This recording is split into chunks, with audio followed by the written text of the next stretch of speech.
I said, why do you call the Eastern women immodest?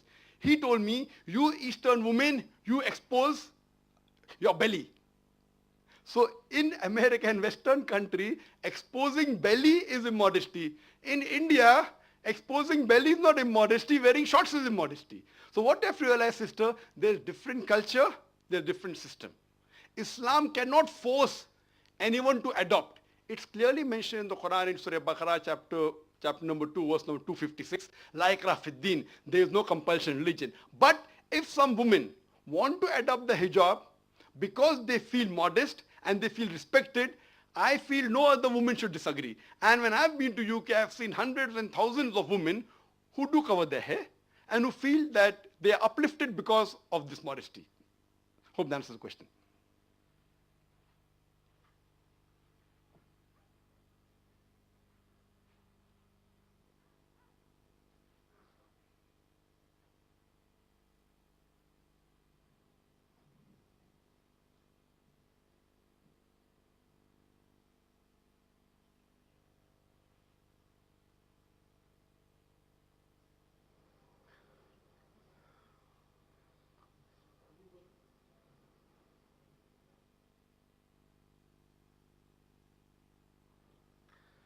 Good evening, Dr. Zakir.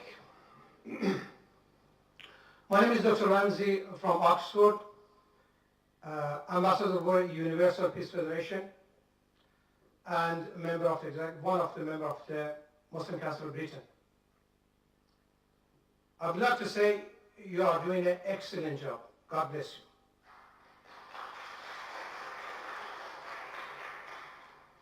Now my question, Dr. Zakir, in your opinion, is Islamophobia a real phenomenon? And if so, how do you suggest it can be tackled? Does the responsibility lies with the Muslim community, or should Western society be doing more to breach this barrier of fear? I'm talking about the fear. All phobias are fear of unknown. Thank you. The brother asked a very good question, that is Islamophobia a real phenomena? How should it be tackled? Is it the responsibility of the Muslim community to do it? Yes, there is Islamophobia, especially in this 21st century. And as I mentioned in my speech, I believe one of the major reasons for this Islamophobia is the media. And I said in my speech that the media spreads several misconceptions about this religion of Islam. I do agree it is the duty of us Muslims that we should spread the true teachings of Islam. I'm aware that there are black sheep in the Muslim community. I'm not saying all Muslims are 100% pious, all are good. There are black sheep in every community, including Islam. What does the media do? They pick up the black sheep of the Muslim community and they portray on the media as though they're exemplary Muslims. What we have to do is we have to portray the right teachings of Quran and the sayings of the Prophet Muhammad, peace be upon him. And if any Muslim is involved in doing acts which are against the religion of Islam, which are acts of terrorism, killing of innocent human being, it is the duty of us Muslims that we should tell such people it is haram. There are some people who are being misguided and they are being brainwashed into saying that killing innocent human being is part of Islam. You will get reward. It's our duty as the mainstream Muslims to try and convey the right message of Islam and prevent such Muslims from being misguided. That's point number one. Point number two, it's our duty to tell the government of the country where you're living that Islam is a peaceful religion. And what I believe that Muslims should be part of the solution, they should not be part of the problem. The government should not think that Muslims are part of the problem, they should think Muslims are part of the solution. And that's the advice I even give to the police of India and the police of Bombay, and I interact with the police force very often. And I tell them that just for a few should take the Muslims in confidence. And the best is to have an interaction. I have addressed many police officers from very different countries, and we should try and have a question and answer session and remove the misconception in their mind and prove to them that Islam is one of the most tolerant religion, it's a peaceful religion, and if you know the teaching of Islam, surely the least person that you'll have to fear is fear a true Muslim. I'm not talking about the black sheep of the Muslim community. Hope that answers the question.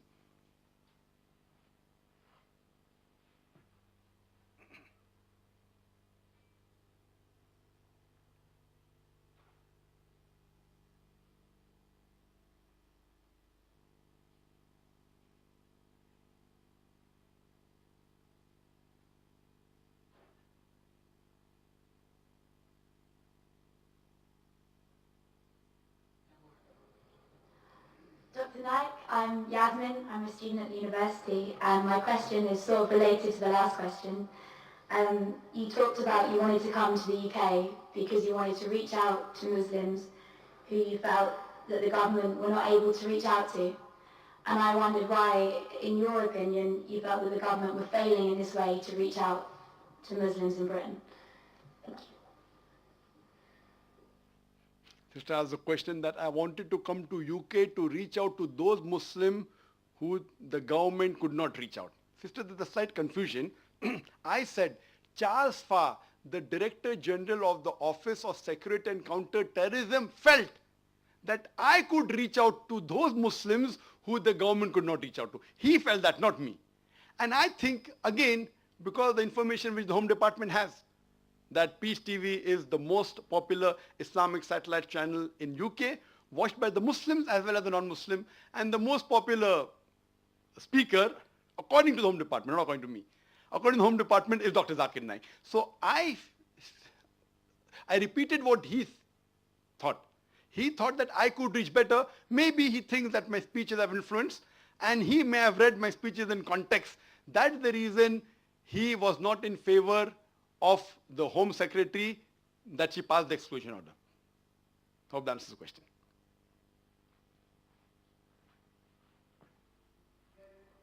Do you think that he has a point? Do you think that, in some sense, the government are failing to reach out to Muslims? Yes. Yes or no? If you ask my opinion, that do I agree with the thoughts of Charles Farr that the government is failing out? Yes, I do agree with him. I do agree because, as I said in my earlier answer, that the government should not think that Muslims are part of the problem. The government should think that Muslims are part of the solution. Because a Muslim, there are many Muslims who are British citizens, and it's the duty of every Muslim to follow all the laws of the country staying in, as long as the law does not force him to do something which is prohibited in the religion or prevents him from doing something which is compulsory in religion. As far as India is concerned, I do not know of any rule or any law in the constitution which forces a Muslim in India to do something which is prohibited.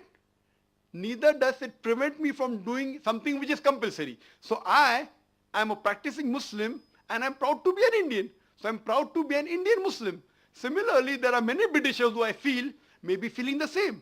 They may be Muslims and they may be following the laws of the country, so they're British Muslims.